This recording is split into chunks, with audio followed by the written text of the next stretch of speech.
Et comme chaque mercredi soir, le docteur Didier Bondou répond aux questions de nos internautes. Première question, Didier Bondou, donc de Denis Duval. Qu'est-ce que la maladie de Kawasaki qui commence à toucher les enfants en Europe? Bonsoir. D'abord, il faut bien dire que cette maladie est connue depuis 1967, donc ce n'est pas quelque chose de nouveau.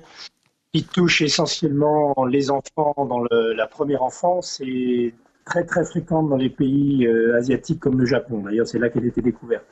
En fait, cette maladie, on a essayé de chercher des causes et des étiologies à sa survenue et on a très souvent trouvé une origine virale, dont, entre autres, le coronavirus, parce que ce virus est connu depuis longue date.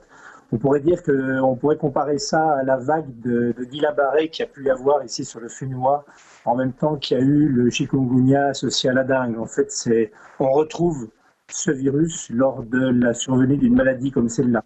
Et ce n'est pas une maladie nouvelle, c'est une maladie pénigne, c'est ça qu'il faut retenir la plupart du temps quand le diagnostic est fait. Une question de Hirohiti. Qu'est-ce qu'une résultante enfantine du Covid-19, comme le disent certains spécialistes?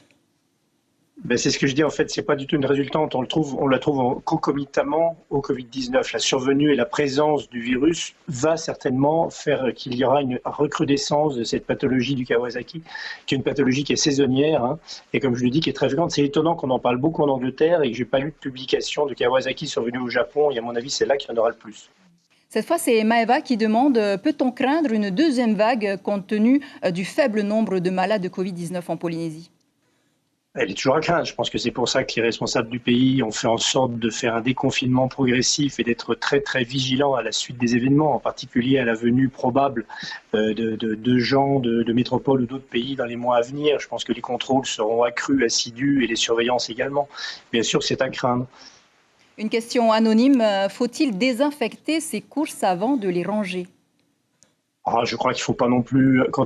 C'est vrai qu'on a retrouvé du virus sur des surfaces inertes, mais les essais en laboratoire ne sont pas du tout les essais de la vie courante. En fait, la majeure partie des virus sont quand même transmis par voie buccale et par les postillons, d'où j'insisterai sur le port du masque, je dirais quasi systématique, dès qu'on est au public, dès qu'on est hors de la maison. Et je pense que c'est vraiment une conduite à tenir au quotidien. Ça beaucoup plus que de nettoyer ses courses en revenant d'une grande surface.